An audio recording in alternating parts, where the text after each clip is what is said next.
دكتور وجدي الكاتب العام لجمعيات دعم القطاع الصحي والقطاع الاجتماعي.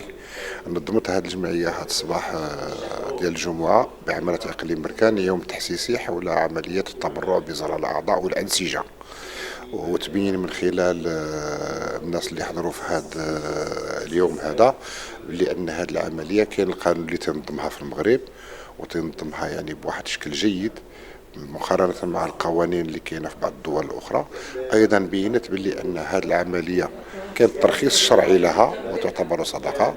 أيضا بينت باللي كاين بعض المؤسسات اللي كترعاها مثل هيئة الأطباء وبعض الهيئات الأخرى الحقوقية اللي كترعى هذه العملية، إلا أنه بالرغم من أن الدولة توفر الوسائل ويكونوا الأطباء ويكون اللي كان، هذه العملية ما غاديش تنجح وغادي يبقاو الناس اللي راهم في حاجة لهذه الأعضاء هذه يموتوا الله يرحم المساكين ونطلبوا لهم الشفاء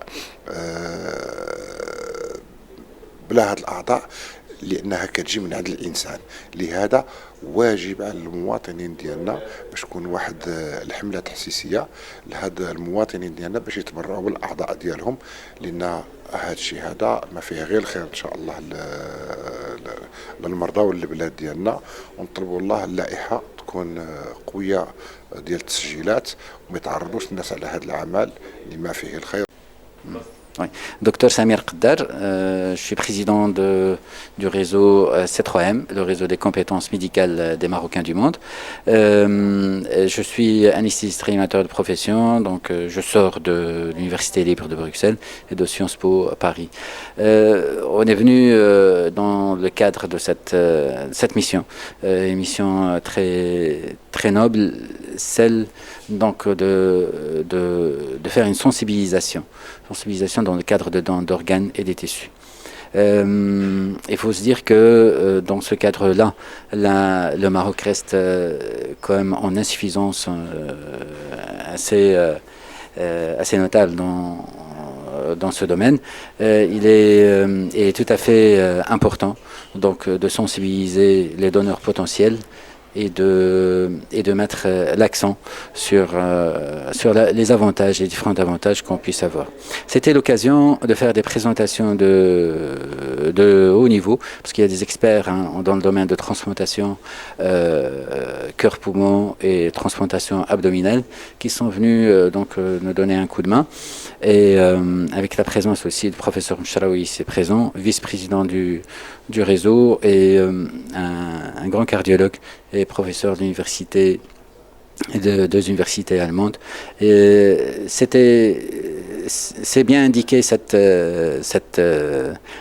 action du fait qu'il y a donc tout d'abord il y a un pourcentage quand même assez élevé donc dans les insuffisances rénales et qui sont quand même des candidats pour des greffes de reins.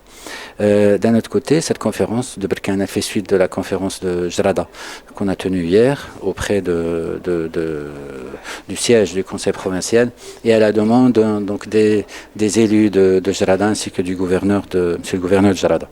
Là aussi, c'était une réussite parce qu'on a remarqué qu'il y a une sensibilisation déjà donc à la base, vu que la population quand même elle est atteinte atteinte et en nombre quand même assez élevé de la silicose, une maladie pulmonaire qui est assez fréquente là-bas, donc qui est due au charbonnage, et que la transplantation pourrait, mais elle peut sauver des vies.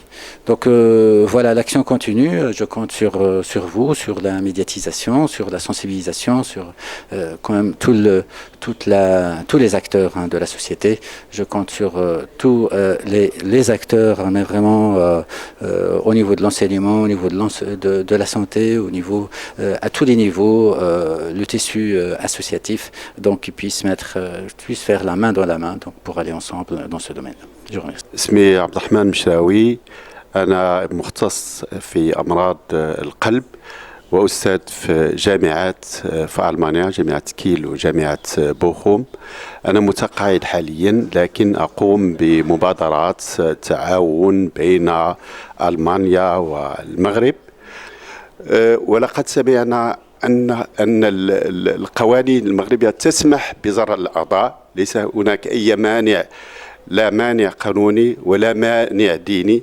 الشيء الذي يجب القيام به الآن هو توعية الساكنة بأن زرع الأعضاء يتطلب إعطاء الأعضاء، بمعنى أننا علينا أن نصدق الأعضاء قبل في حياتنا ونعلن عليه لكي تستعمل، لكي تنفع ولا تنقذ حياة كثير من الناس.